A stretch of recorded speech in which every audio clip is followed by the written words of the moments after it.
Hello 8th class students, welcome you all once again on my YouTube channel. Students, today I am going to discuss the second topic of our chapter, the beginning of British rule in Bengal, and today I am going to discuss about the Battle of Plassey.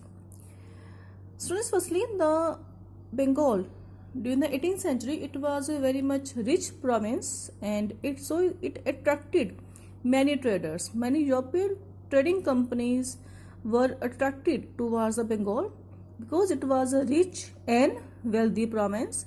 And due to this, Dutch, French, and English set up their trading stations in Bengal. And then English East India Company fortified their settlement in Calcutta, and then they earn a huge profit from it. In 1717, the British secured a Farman from the Mughal emperor Farooq सियार. तो जो Mughal emperor Farooq सियार थे, उन्होंने आपको पता है एक फरमान इशू कर दिया था ब्रिटिशर्स को to conduct duty free trade. Means अब उनको टैक्सेस पे नहीं करने हैं ब्रिटिशर्स को. So in this way without paying taxes they can continue their trade. In addition to this they had the power to issue दस्तख्त. अब दस्तख्त क्या थे एक्चुअली में? They were the passes. ये पासिस थे so that their goods could move freely throughout the Bengal. तो पूरे बंगाल में उनको जो गुड्स थी वो किसी भी means without paying any duty किसी भी वे से वो आ जा सकती थी बंगाल के किसी भी पार्ट में. तो फरमान इनके पास था, दस्तख्त जो पासिस थे वो इशू कर सकते थे ये.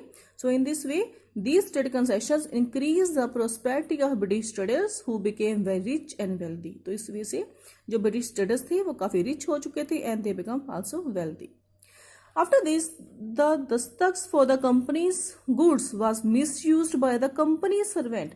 अब देखो जो दस्तक थे या फिर जो फरमान था वो इशू किया गया था टुवर्ड्स द कंपनी, बट जहां पर जो कंपनी के जो सर्वेंट थे, जो कंपनी के जो ऑफिसर्स थे, they also used these Dastak for their private trade. उन्होंने उसको मिस यूज करना स्टार्ट कर दिया. अपने प्राइवेट मोटिव के लिए भी उन्होंने इस दस्तक को यूज किया. अब अल्टीमेटली क्या हुआ?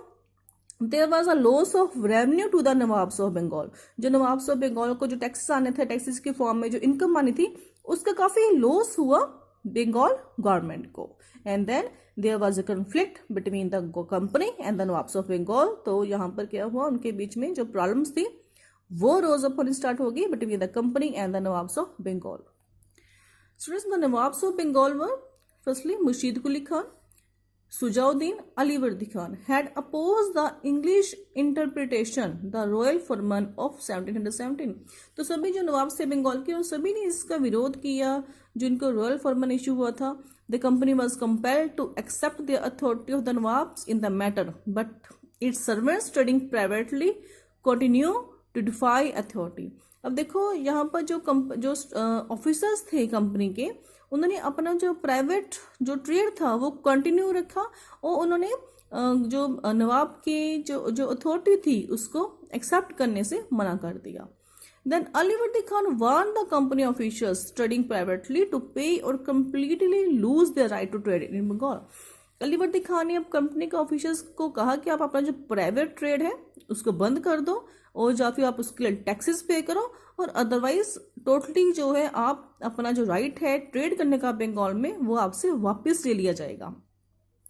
Then battle of Plassey was but held in 1757. इसके जो लाइक तो क्या इवेंट्स क्या हुए जिसके कारण जो था बैटल ऑफ प्लासी जो हुई थी 1757 में, that I am going to discuss. In 1756 Alivardi Khan died. तो 1756 में अलीवर्दी खान की डेथ हो जाती है and he was succeeded by Sirajuddaula, जो कि उनका ग्रैंडसन था. And Sirajuddaula demanded that the English should trade under his authority. अब सिराजुद्दौला ने कहा कि जो इंग्लिश है, जो ब्रिटिश कंपनी है, वो उसी के अथॉरिटी के अंदर ही ट्रेड करेगी. मीन्स टू से उसी की ही मीन्स जो भी प्रोविजंस, जो भी कंडीशंस जो सिराजुद्दौला है वो रखेगा, उसी के अंडर ही कंपनी जो है वो ट्रेड करेगी. And then the company refused, company ने मना कर दिया टू कंप्लाई। कंप्लाई का मीन्स क्या होता है? Act in accordance with, as a felt much stronger with the victory अंगेज the French in the Carnatic wars. अब देखो कर्नाटिक वार्स हो चुकी थी, इसमें इन्होंने फ्रेंच को डिफीट कर चुके थे। सो देवर मीन्स उनमें एक जो है एक प्राउड की फीलिंग थी, देवर वेरी मच कॉन्फिडेंट कि वो काफी ज्यादा पावरफुल है, तो एक कॉन्फिडेंस आ चुका था उनमें। They had also recognize the political and military weakness of Indian states. अब उनको ये भी पता था कि किस वे से जो इंडियन और जो इंडियन स्टेट्स है वो कैसे एक वीक है पॉलिटिकली एंड मिलिट्री, मीन्स उनकी मिलिट्री स्ट्रेंथ भी अच्छी नहीं है, और सेकेंडली पॉलिटिकली मीन्स आपस में ही उनमें प्रॉब्लम्स हैं। Then anticipating wars with the French, means expecting जिनको वॉर थी कि हमारी फ्रेंच के साथ वॉर होगी 1756 में, the company began to fortify Calcutta. तो अपने आप को सिक्योर करने के लिए फ्रेंच से जो ब्रिटिशर्स थे उन्होंने 1756 में कलकत्ता को फोर्टिफाई करना स्टार्ट कर दिया। And then Sirajuddaula saw this as a challenge to his authority, hence in June 1756 he marched to Calcutta, occupied Fort William and imprisoned those who were unable to flee।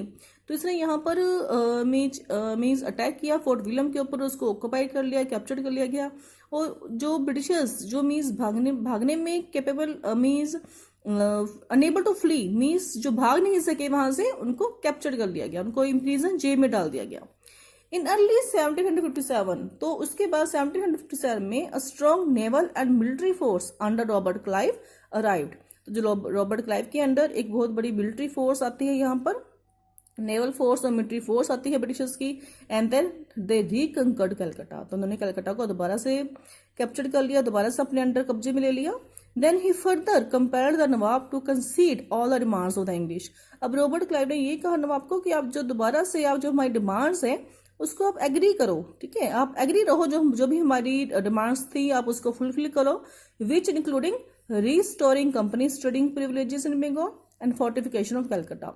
जिसमें क्या include था, वो चाहते थे कि कंपनी को उनके ट्रेडिंग राइट्स जो है वो आप वापस प्रोवाइड करो, और हमें फोर्टिफिकेशन कलकत्ता की फोर्टिफिकेशन करने की परमिशन प्रोवाइड करो। Buoyed with by their victories. अब जो ब्रिटिशर्स थे वो काफी ज्यादा उस टाइम हैप्पी थे, काफी ज्यादा में एक उनमें कॉन्फिडेंस आ चुका था, जो उनको विक्ट्रीज मिल रही थी वहां पर। The British ambition went further. अब इनके बाद अब ब्रिटिशर्स को यहाँ पे ये लगा, उन्हें ये इन चीजों से सेटिस्फाइड नहीं थे। They conspired with some nobles of the Bengal court to replace Sirajuddaula. अब इन्होंने यहाँ पर कॉन्स्पिरेसी करनी स्टार्ट कर दी। कॉन्स्पिरेसी मीन्स सीक्रेटली इन्होंने प्लानिंग कर ली जो नवाब सिराजुद्दौला को उसके प्लेस से रिमूव करने के लिए। कुछ है कि इन्होंने जो नवाब की कोर्ट के जो मिनिस्टर्स थे उनको अपने साइड में कर लिया। And then with a puppet nawab Mir Jafar the commander of nawab's army. अब इन्होंने जो मीर जफर था कमांडर इन चीफ था नवाब आर्मी का, उसको अपने साइड में किया। In return Mir Jafar agreed to pay the British a large amount of money and trading privileges. अब देखो ब्रिटिशर्स ने कहा मीर जफर को कि अगर आप हमें हेल्प करते हो in the battle then you become the next nawab of the Bengal. और इसके बदले में मीर जफर ने क्या कहा, that he would pay large amount of money, कि मैं आपको एक काफी बड़ी अमाउंट पे करूंगा, and then also trading privileges, मैं आपको काफी जो ट्रेडिंग प्रिविलेजेस हैं विदाउट टैक्सेस वो भी आपको मैं ग्रांट कर दूंगा। With these arrangements in place, the English presented Sirajuddaulah with the list of impossible demands which made war inevitable।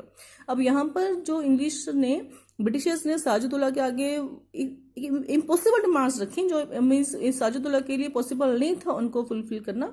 तो इसके बाद क्या हुआ, वॉर जो थी वो ऑलरेडी वेलकम थी कि वॉर होगी ही होगी। Then battle of Plassey. The Battle of Plassey was fought between the English forces and the Nawab's army on 23rd June 1757 in the Battle of Plassey। Students learn this date। 23rd June 1757 को देखो Battle of Plassey हुई थी। The battle was hardly more than a brawl। It means only कुछ नहीं था इसमें। आपको पता है कमांडर इन चीफ इनके अंडर है, जब एक सेनापति जो आर्मी को लीड करता है वो ही ब्रिटिशर्स के अंडर था, ठीक है। तो ये कुछ नहीं था कि ओनली नॉइसी फाइट थी ये।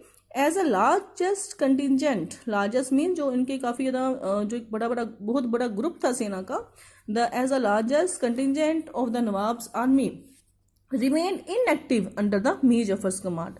तो यहाँ पर जो मीर जफर के कमांड के अंडर जो इनकी जो आर्मी थी उसने पार्टिसिपेट ही नहीं किया वार में, they did not participate. So Siraj was captured and put to death and Mir Jafar was appointed as a new puppet nawab. तो साजिदुल्ला को कैप्चर कर लिया गया और उनको वहाँ पर मार दिया गया और मीर जफर को अपॉइंट कर दिया गया as a new puppet nawab. Puppet का मीन्स क्या है कि जो ब्रिटिशर्स कहेंगे उसी चीज़ को वो फॉलो करेगा।